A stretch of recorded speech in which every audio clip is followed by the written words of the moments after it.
guys, it's Holly, and today we're gonna find out what is in my purse. The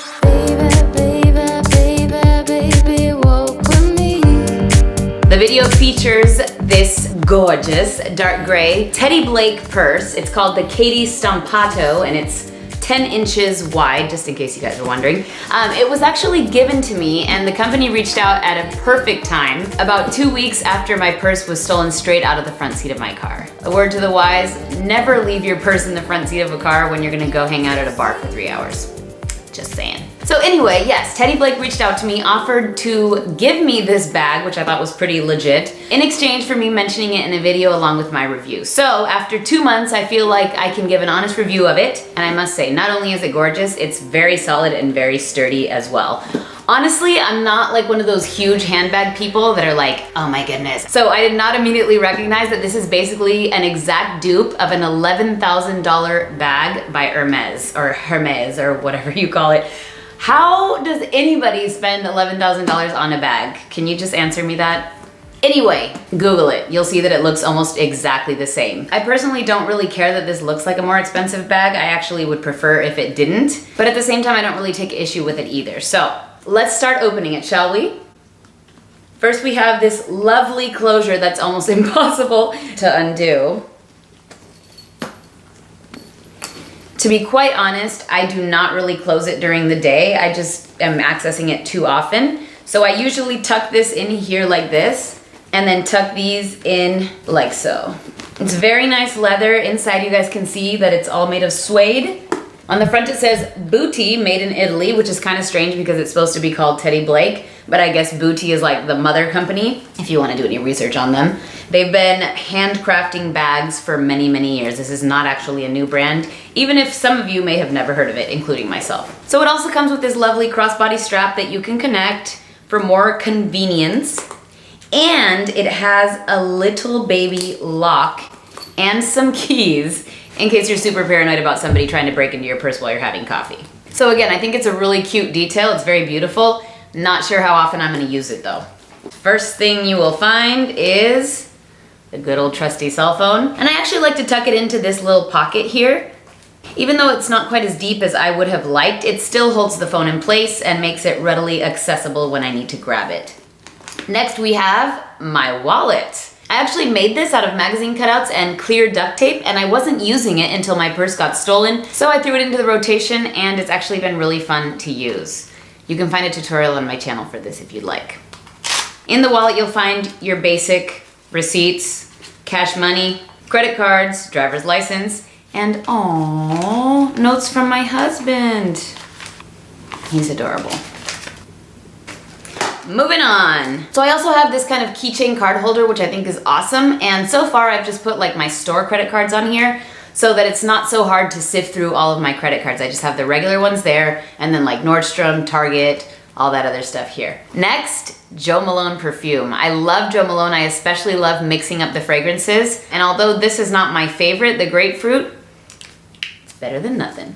Next up, I have a series of these clear little bags.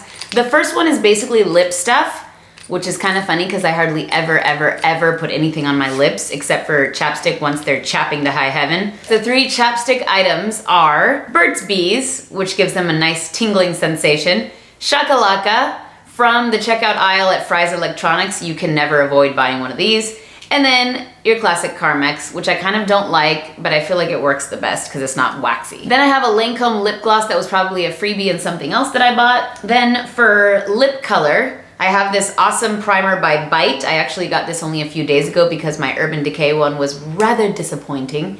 It's like this white crayon and it does a really good job priming your lips. Then I have a kind of a nudish lip liner and a sample size Sephora nude lipstick, which is beautiful as well. The last thing I have in my lip bag is this Intense Butter Gloss by NYX, which is super pigmented and I rarely wear because it only ends up highlighting how underdone the rest of my makeup is. In my next little mesh bag, love how you can see right through these, I have my period emergency supplies. Ding, ding, ding. Then I have my trusty dental floss, which I think is absolutely imperative to have on hand. I've been stuck without it and been like, for 2 hours straight. Next, I have some hand sanitizer. I wouldn't consider myself to be a germaphobe, but it's always nice to have some handy just in case you just pumped gas and you want to eat something with your hands. Some scissors because the struggle with bangs is real. You always have a flyaway randomly and you gotta chop it off when you see it. And the last thing I have in this bag is some Palladio rice paper that I got at Sally Beauty. It is excellent for blotting off excess oils, and as you may have noticed, I'm a rather oily individual. The papers are really big, so I usually rip them in half. Ooh, look at that. You can see sort of like the powder coming off. I usually do a better job, okay? Then all you do is blot, blot, blot. Oh my goodness, I'm super sticky. Check that out, guys. Next in my purse, I have my keys, which, by the way, I'm super stoked to have a car that I finally don't have to put the key in the ignition for. I don't know, I'm still like on a high about that. We got our car a few months ago. My keys have a few thumb drives on them because I am a picture fiend and I always am trying to transport files from here to there. Then I have this cool little tile, which actually I was one of the backers on Kickstarter for tile, and this is probably about to run out of juice. But basically, if you ever lose your keys, it lets you know if they're in the near vicinity, and it even can make them ring. This has been super helpful, and I'm gonna just tell you right now, out of the 5 times I've lost them, 4 times it's been inside of the cushions of the couch. I'm really not an exciting purse person. I just don't feel like it's necessary to carry around the kitchen sink with you, you know what I'm saying? However, ooh, I found a stash. My coupons, okay? This is important. $10 off at Bath & Body Works, come on now. $5 off at Ulta, $5 off at Petco, $10 off at Target, $10 off at Victoria's Secret, and of course, the Bed Bath & Beyond coupons. You know what? I feel like it's a conspiracy. They just try to make you feel like if you're not in the store buying something, you're giving up on savings. That's literally how I feel all the time because I get these so often, it's ridiculous.